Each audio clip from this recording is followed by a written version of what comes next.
अष्टलक्ष्मी साधना इतनी कठिन नहीं है। छोटे छोटे मंत्रों को जप कर आप अष्टलक्ष्मी साधना को सिद्ध कर सकते हैं।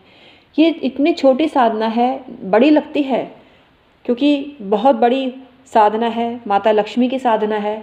लेकिन हम ऐसे तरीके से आपको बताएंगे कि आप खुद आसानी से अपने घर पे छोटे मोटे सामान से आप इस साधना को कर सकते हैं और पूर्ण फल आपको मिल सकता है, मनचाहा पैसा आपको मिल सकता है। Hi everyone, my name is doctor Uma Shri. मैं अपने यूट्यूब चैनल में आपका स्वागत करती हूँ।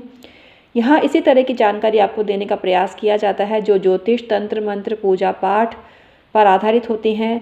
हम साधनाएं भी आपको बताते हैं। हमारे 25 साल के अनुभव का निचोड़ है जो आपको ज्ञान दे रहे हैं। इसको अभी के भी सब्सक्राइब कर लीजिए डॉक्टर उमा श्री चैनल को। यहाँ आपको बेहतरीन जानकारी देने का प्रयास किया जाता है। आइए कंटिन्यू करते हैं अपनी बात को। हर इंसान को पैसे की चाहत होती है और वैभव की चाहत होती है, संपन्नता की चाहत होती है। नुकसान अगर बिजनेस में है या आपकी प्रतिष्ठा को नुकसान हो रहा है, आपका जीवन ऐसी रास्ते पर है कि जहां आपको नकारात्मकता ही नकारात्मकता महसूस हो रही है, तो कोई उपाय आपको नहीं सूझ रहा है, तो अष्टलक्ष्मी साधना आपके लिए सार्थक सिद्ध होगी। ये ऐसी चमत्कारी साधना है जिसको बिजनेसमैन भी कर सकते हैं, व्यापारी कर सकते हैं और कोई भी ये साधना कर सकता है। दुकानदार भी ये साधना कर सकते हैं जिनके ग्राहक का टोटा पड़ रहा है, ग्राहक ही नहीं आते हैं, दुकान खोल के बैठे हैं, इन्वेस्टमेंट करके बैठे हैं, वो भी ये साधना करते हैं तो उनको लाभ मिलता है। और आपके दुर्भाग्य से घिरे हुए हैं, आपका दुर्भाग्य है कि साथ हमेशा रह रहा है और पीछा ही नहीं छोड़ रहा है, तो सौभाग्य को प्राप्त करने के लिए भी आप ये साधना कर सकते हैं। कुल मिला के आपका विश्वास ज्योतिष, तंत्र, मंत्र से उठ चुका है तो एक बार ये साधना अवश्य करके देखिए, आपका विश्वास पुनः जागृत हो जाएगा। इस साधना के लिए आपको लक्ष्मी यंत्र की आवश्यकता होगी और ये यंत्र आपको यंत्र वालों की दुकान पे आसानी से मिल जाएंगे। सिद्ध करने की ज़रूरत नहीं है, सामान्य यंत्र ही ले आएँ, यह भी आपको फलीभूत होंगे। क्योंकि मार्केट में ये इस तरह की अफवाहें फैल रही हैं, जो लोग पैसा खा के यंत्र को चार्ज करते हैं, और हालांकि चार्ज भी होते हैं यंत्र, हम किसी पर आक्षेप नहीं कर रहे हैं, लेकिन आपको सामान्य यंत्र भी आपके मंत्रों के द्वारा आप चार्ज कर सकते हैं। इसका प्रोसीजर बताएंगे। तो सामान्य यंत्र भी जो मार्केट में मिलते हैं उनको आप चार्ज कर सकते हैं और इसके लिए आपको लक्ष्मी यंत्र की आवश्यकता होगी, श्री यंत्र, कनकधारा यंत्र और ऐश्वर्य यंत्र। ये आपको यंत्र वालों की दुकान से आसानी से मिल जाएंगे। और आपको चाहिए स्थायित्व यंत्र, घंटा कर्ण यंत्र और कुबेर यंत्र और वरदा यंत्र।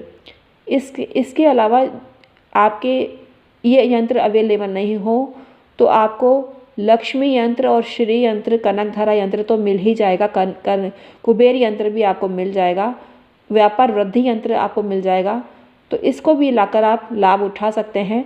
और अष्टलक्ष्मी साधना में धन लक्ष्मी, धरा लक्ष्मी, वाहन लक्ष्मी, व्यापार लक्ष्मी, यश लक्ष्मी, आयु लक्ष्मी और दारिद्र्य विनाशक लक्ष्मी और संतान लक्ष्मी की पूजा होती है।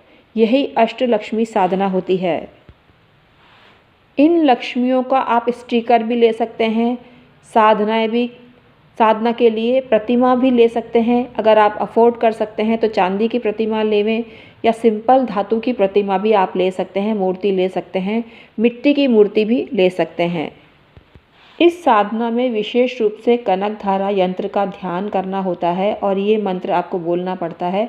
सरसिज निलीये सरोज हस्ते, धवल तारंकुश गंध माल्य शोभे, भगवती हरि वल्लभे मनोज्ञे, त्रिभुवन भूति करी प्रसिद्ध मह्यम। ये आपको YouTube पर आसानी से मिल जाएंगे।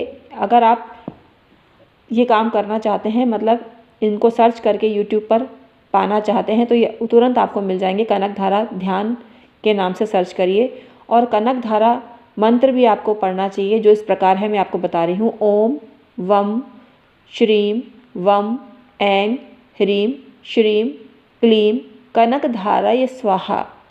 तो इसको आपको ध्यानपूर्वक पढ़ना है और इनकी विधिवत पूजा करनी है। अष्टलक्ष्मी यंत्र भी आता है मार्केट में।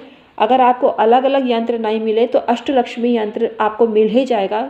तो आपको यंत्र वालों की दुकान पर आपको लाकर अपने जहाँ आप रखना चाहते हैं, जहाँ से आप व्यापार करते हैं, तो आपको अत्यंत फ़ायदा मिलेगा और अष्टलक्ष्मी यंत्र आपकी दुकान में स्थापित कर देना चाहिए। अष्टलक्ष्मी साधना में अष्टलक्ष्मी के 8 स्वरूपों का मंत्र किया जाता है, पढ़ा जाता है, विनियोग किया जाता है और यंत्र सामने रखकर पूजा की जाती है। पूजा सामान्य रीति से ही की जाती है, इससे आपको फ़ायदा मिलता है। पूजा में जब अगर आप खुशबूदार चीज़ अर्पित करते हैं तो आपका करोड़ों गुना व्यापार आगे बढ़ जाता है। विशेष रूप से अष्टलक्ष्मी साधना आप कर सकते हैं और अष्टलक्ष्मी साधना अष्टलक्ष्मी यंत्र सामने रखकर विधिवत पूजा कर लीजिए और फिर उसको स्थापित कर दीजिए। छोटी सी पूजा होती है। रोली चावल अर्पित करें और माता को देशी गुलाब के पुष्प अर्पित करें और कमल के पुष्प अर्पित करें और सीताफल अवश्य चढ़ाएं और एप्पल चढ़ाएं, केला चढ़ाएं, जितना भी फल आप चढ़ा सकते हैं फल चढ़ाएं और पूजा विधिवत कर रहे हैं जैसे पूजा की जाती है माता लक्ष्मी की। अष्टदल कमल भी आप बना सकते हैं, इससे भी आपको लाभ मिलता है। तो इतनी आसान सी साधना है लेकिन रिज़ल्ट 100% आपको मिलेंगे और आपका ध्यान और आस्था पूर्ण होनी चाहिए। साफ़ सुथरे कपड़े पहनकर ये पूजा करें तो आपको अधिक लाभ मिलता है और स्नान इत्यादि करना चाहिए। स्नान में कपूर का चूरा डाल के स्नान करें तो आपको फ़ायदा मिलता है। और अष्टलक्ष्मी साधना किसी भी शुक्ल पक्ष से कर सकते हैं, नवरात्रों में भी साधना कर सकते हैं और लक्ष्मी साधना भी नवरात्रों में होती है। तो आप नवरात्रों में अभी गुप्त नवरात्र हैं तो अभी प्रारंभ हो जाएंगे, तो गुप्त नवरात्रों में भी ये साधना कर सकते हैं। ये साधना करने के बाद आपको ये ध्यान रखना है कि गुप्त का मतलब है आपको इसका जिक्र किसी के से नहीं करना है, क्योंकि गुप्त नवरात्रे उसी को बोलते हैं। विभिन्न प्रकार की साधनाएं, तंत्र मंत्र इस दौरान किए जाते हैं और ये इसकी शर्त ये है कि आप जो भी काम कर रहे हैं किसी को ज्ञात नहीं हो कि आप क्या काम कर रहे हैं। गुप्त नवरात्रि इसकी जो साधना होती है, अगर आप घर पे ही गुप्त स्थान पे करते हैं तो आपको फ़ायदा मिलता है। मतलब आपके घर वालों को तो पता होगा लेकिन अन्य लोगों को नहीं पता हो तो आपको फ़ायदा मिलता है। और घर में भी स्वच्छ स्थल पे ये साधना कर सकते हैं। 8 दिन तक आपको लाभ मिलता है और 8 दिन तक नवरात्रों में ये साधना करें तो आपको लाभ मिलता है और विधिवत पूजा करें, आपको लाभ मिलेगा।